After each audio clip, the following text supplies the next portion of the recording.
Hi, this is Dr. Gregory Sadler. I'm a professor of philosophy and the president and founder of an educational consulting company called Reason.io, where we put philosophy into practice. I've studied and taught philosophy for over 20 years, and I find that many people run into difficulties reading classic philosophical texts. Sometimes it's the way things are said or how the text is structured.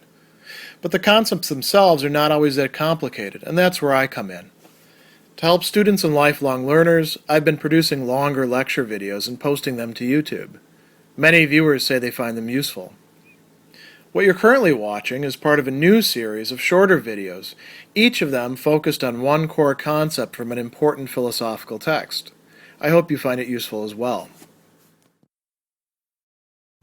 In Rainer Maria Rilke's Letters to a Young Poet, one of the central sets of topics that he picks up and discusses with his interlocutor have to do with sexuality and having sex on the one hand and love on the other, and how these could come together for, at least in our own time and in his own time, some people, and hopefully for everybody in a world yet to come. His picture is in some respects a bit utopian, and he's espousing a very interesting form of feminism, which some would have trouble recognizing as such.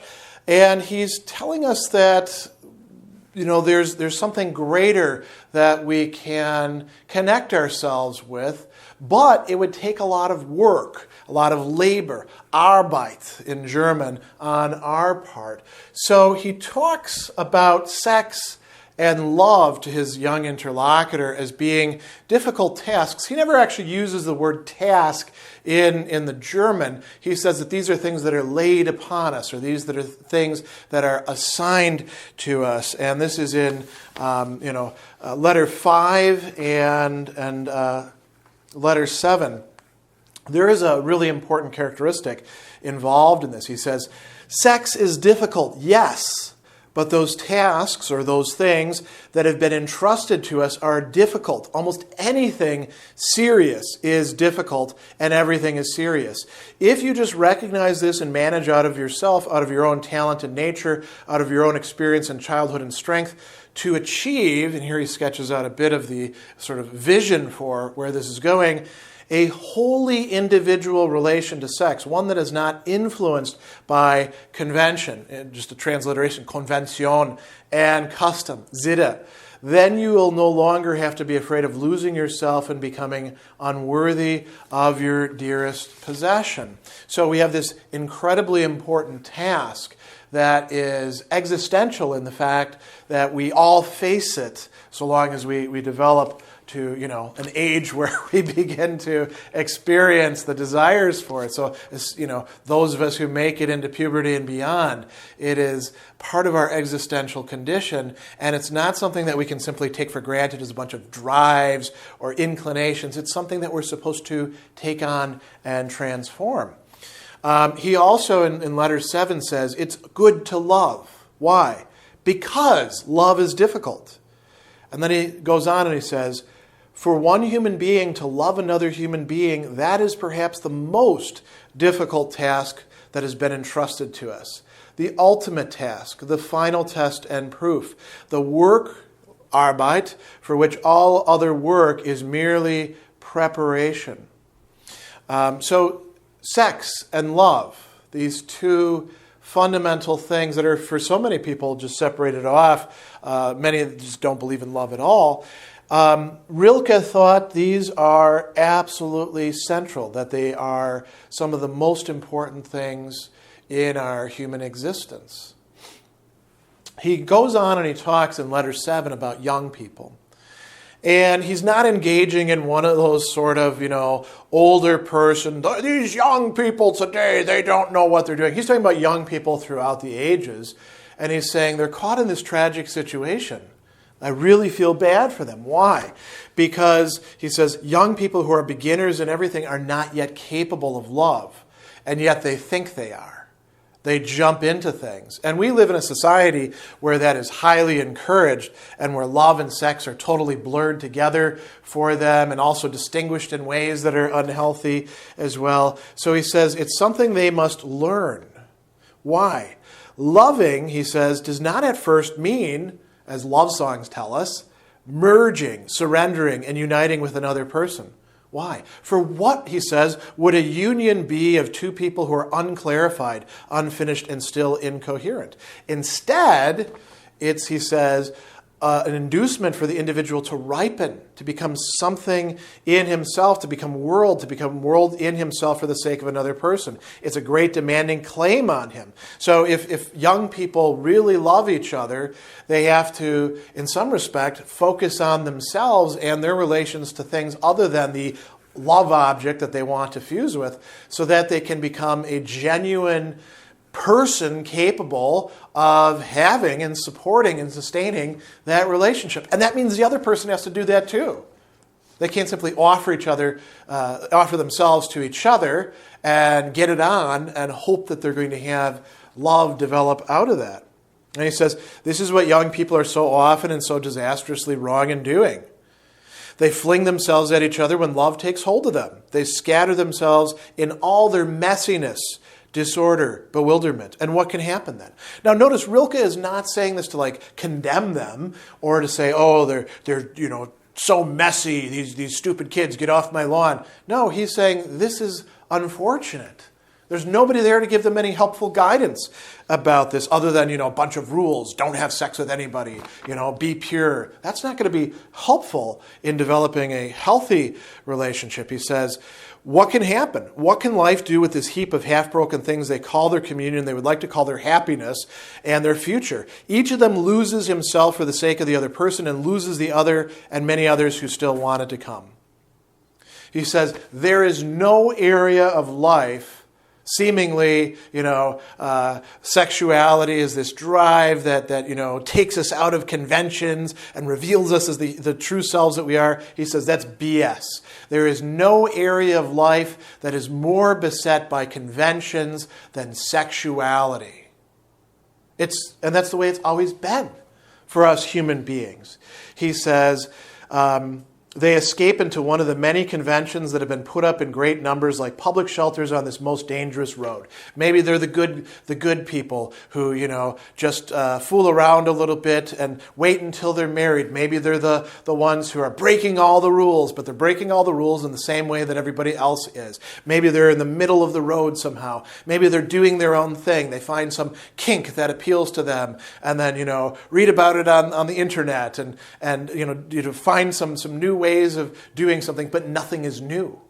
There's only, one thing, this is a little bit off topic, but one thing that you realize in reading, for example, de Sade's endless discussions of people copulating is there's only so many ways you can put human beings together and make them do things, and it loses its interest very, very quickly. This is an area that is completely beset by conventions, he says. And he tells us that they sense their failure.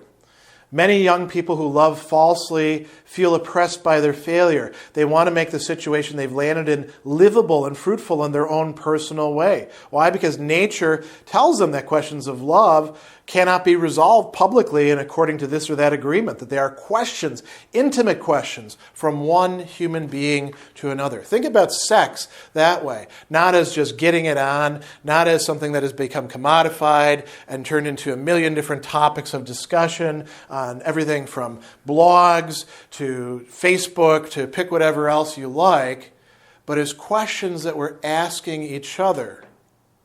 And it takes on a very different aspect, doesn't it? He says that when they act out of this mutual helplessness, if with the best of intentions they try to escape one convention that's approaching them, for example, marriage, they fall into the clutches of some less obvious but just as deadly convention. And he says that even what seems to be in the ordinary sense immoral is simply convention. So this is a really important problem. What is he suggesting? Well, he's saying that young people need to learn to develop before they can really get what is available there for us human beings out of sex and out of love. He also talks about sexuality as being shifting in our own time. Now, he's writing around the turn of the last century, in the early 1900s, and so he's seeing some transformations in the Europe of his own time, and we might think today about how far this has been taken and how many steps have gone forward and how many steps have gone back and what this would look like for us in the present. He brings up, for example, this author who he praises, and Richard Demel, and he says that, I think his works are really great. You, his interlocutor, have characterized him well with the phrase, living and writing in heat. And he says, in fact, the artist's experience lies so unbelievably close to the sexual, to its pain and pleasure, that the two phenomena are really just different forms of one and the same longing and bliss. Instead of heat, one could say sex. Sex in the great pure sense of the term, free of any sin attached to it by the church. Then his art would be great and infinitely important. But, he says, there's a problem here. What is it? He says, instead of a completely ripe and pure world of sexuality, what we find in his works is a world that is not human enough, as he says. What does he mean there? Well, this is where we really want to think things through. We are all humans, but in some respects we can be less than human because we don't live up to the potential that we actually have. And some of that, you could say, well, I would be human as a man, and then you're human as whatever gender you are. Rilke goes further than that. He says that this guy's work is not fully human because it's only male.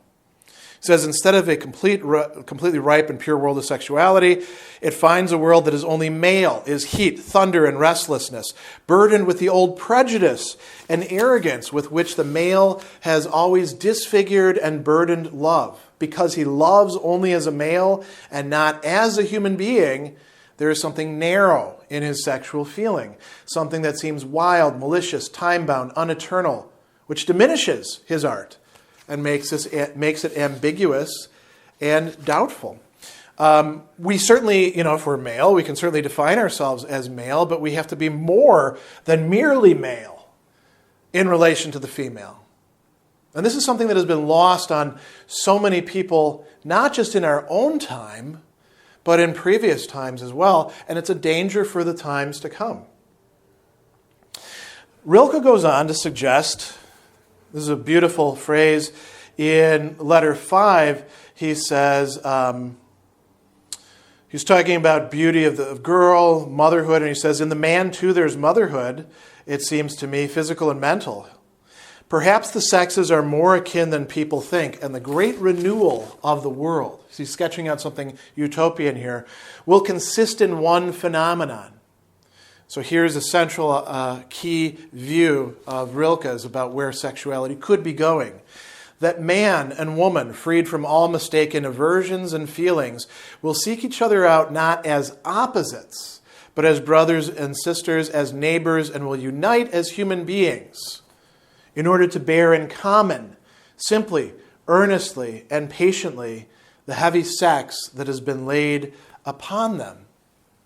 He's sketching out here a vision of the future in which we would approach each other not simply as man and woman or whatever other gender relations we may have, where we identify primarily with that, but as human beings, without losing our sexuality, but in a way so as to view the other person as a fellow worker, not as an adversary, not as a mark for, a pickup artist or the, female equivalent of that, but as someone to share not just a life with, but labor with, the building of something.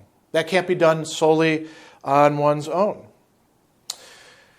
He goes on and he talks about new possibilities for girls and women in letter 7.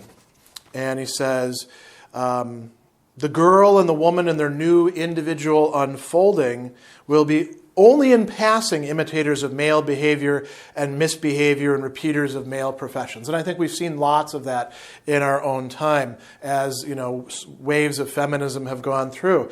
After the uncertainty of such transitions, it will become obvious that women were going through the abundance and variation of those disguises just so that they could purify their own essential nature and wash out the deforming influences of the other sex. And he says, the humanity of women, carried in her womb through all her suffering and humiliation, will come to light when she has stripped off the conventions of mere femaleness. Femaleness is the opposite of maleness, or its correlative, or whatever, in the transformation of her outward status. And men who do not feel it approaching will be astonished by it. There will be a reaction by men to this new possibility for living and growing as women. And they can either get with it or they can go against it, but they will eventually be left behind. He says, this advance, at first very much against the will of the outdistanced men, will transform the love experience. And that's another fundamental key point, what sex and love actually could be. And here we get to one of Rilke's definitions of what genuine love ought to be. He says, the love experience, which is now filled with error, will be changed from the ground up and reshaped into a relationship that is meant to be between one human being and another. No longer one that flows from man to woman. So there won't be that unidirectionality anymore. And he says, this more human love, which will fulfill itself with infinite consideration and gentleness and kindness and clarity and binding and releasing, will resemble what we're now preparing painfully and with great struggle. The love that consists in this. So here's the characterization of love, that two solitudes protect and border and greet each other. Two Einsamkeiten. Solitude is something absolutely central to the fully developing human being for Rilke. It's what's needed for the younger people to be able to develop. The last thing that I'll point out is that Rilke says that this transformation is yet to come, but those in the present who are solitary, who are developing themselves, can prepare the way for this in the way that they live, and that would extend to their own love and sexual relations.